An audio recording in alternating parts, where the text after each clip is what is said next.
personal services of the approved regular plantilla positions of Barangay Bagong Lipunan of Trame District 4, Quezon City, effective May 15, 2025. Good morning po. Kagawad Mervin po ng BLC. Yes, as stated by Resolution Number 27 Series of 2025, resolution confirming the appointment of barangay personnel under personal services of the approved regular plantilla positions of Barangay Bagong Lipunan ng Trame District 4, Quezon City, effective May 15, 2025. Sir, basically, ina-appoint na po namin yung bago namin pong driver. Kasi at the start of the 2025 po, vacant po kasi yung position ng driver po na nag-resign po kasi previous driver po na. Discussion, Mr. Chair. Yes, sir. Kapitana, na-approve na yung budget nyo. So, paano po itong maisama itong sa kay Jawad? So naka-vacant during the time na pinag-approve yung budget. May provision for driver, wala pa lang kung nakalagay na pangalan. Tapos po, So, may allocation. meron po. Okay, so paano siya makasweldo? Upon assumption o mag-umpisa sa January? Or Hindi po, upon assumption lang.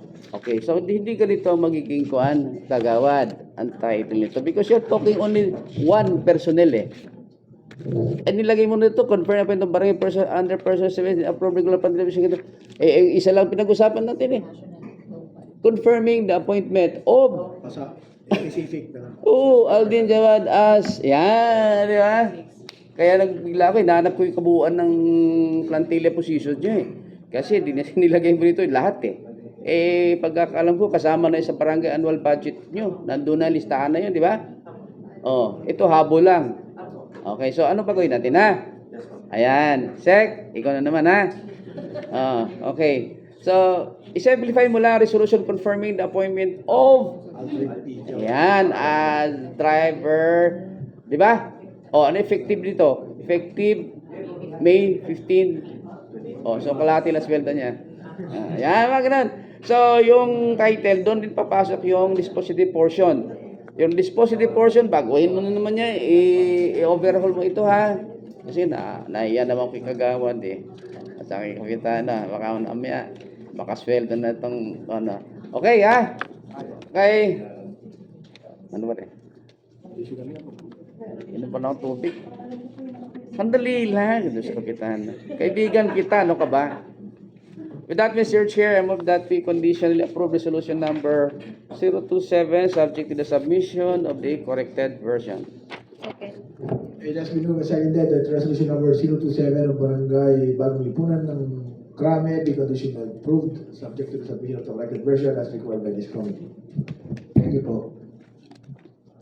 Next, we have resolution No outsider number... vendor within the jurisdiction of Barangay Bagong Lipunan ng Krame.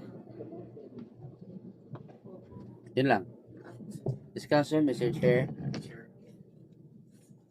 Pag napagod na ako, lahat yan, ma-approve na yan lahat. Kagawad, meron kayong sariling policy doon sa inyo. Yes po, sir. Saan nakalagay yan? Actually po, Hindi, yung policy na yun, saan nakalagay? Meron ka bang na-prescribe na policy na, pagdating sa mga vendors, no outsider vendor ang, ganun ba, meron? mag-create pa lang po. 1 minute. Pag-create ka pa lang. Pero na-discuss na din po sa mga vendors kasi yung rules and regulations po regarding dito. Sila din naman po yung nag-initiate na magkaroon ng no outsider vendor sa jurisdiction ng BLC. Palagay ko yung committee mo yung livelihood. Yes po. Sabi ko na nga ba eh. No. Pag gumagawa po tayo ng resolution, the policy is there na. Ito na yung policy. So we are now resolution prescribing or implementing the policy of no vendors outside. Kasi naghalo ito iha eh. Parang halo-halo ito eh. Kasi yung sa pag gumawa ka ng resolution ordinansa, it should contain one subject matter. Aba dito, ang sinabi yung supporting the Barangay Lipunan Krame Vendors Association. So isang subject matter yon. Pero naglagay ka na implementing a policy of outsider of no outside vendor. Hindi, ibang pinaghalo mo eh. So ano ba talaga intention? to confirm, to support the Barangay Krami Vendors Association, or to implement a outside of no outside vendor policy. Ano ba? To-implement po ng no outside vendor po. Oh, yun pala eh. Naliwanagan din tayo. Oh, yan. So, yun. Ano? Kaya bang gawin ito, Secretary?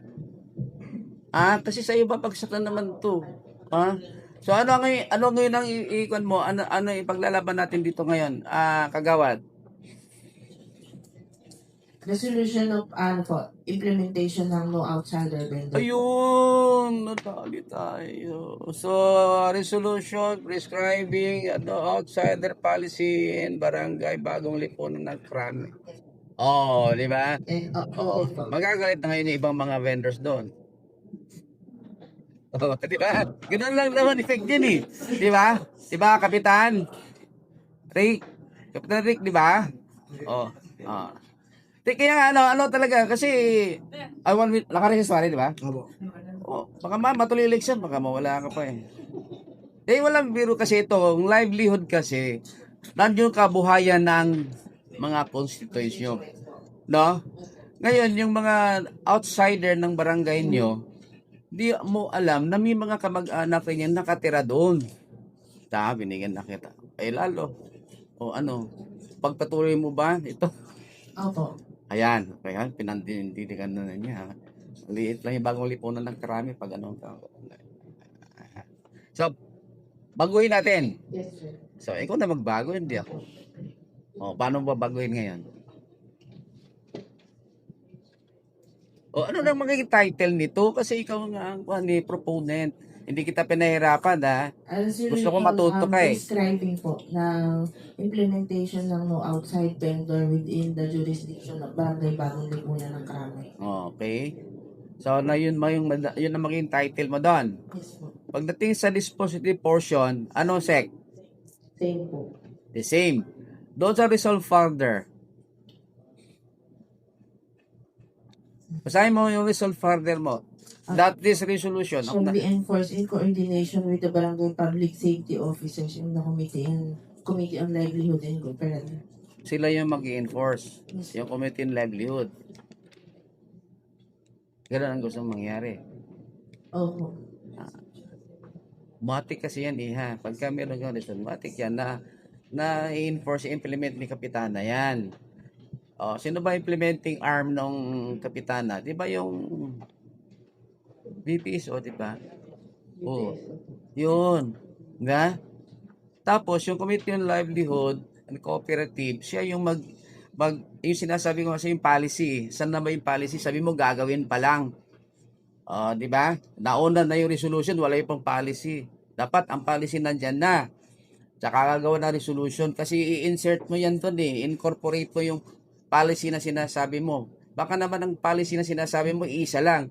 No vendors, no outsider vendors policy. Yun lang. Yun lang policy mo.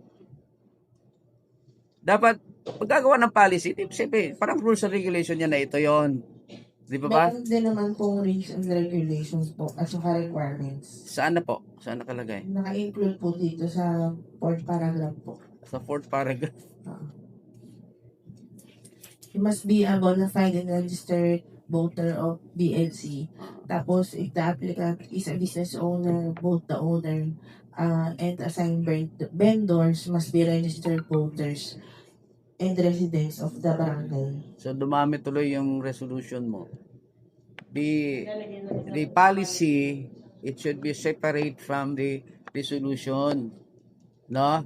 Kasi hindi mo mapili maisaksak lahat dito yan, iha. Baka may policy mo, marami pa yan. 1, 2, 3, 4, 5. Hindi magkakasya dito yon. Okay, so, kaya sinasabi yung prescribing policy, ibig sabihin, ito yung policy, naka-attach dito. Ito yung ating i-implement. Di ba? Yan. Okay. Sige. Sige na nga. Mahaba 1 minute. Resolution Chair, I move that we conditionally approve resolution number 028 subject to the submission of the corrected version. And then the advice of the committee to come up with a policy. Okay. Second.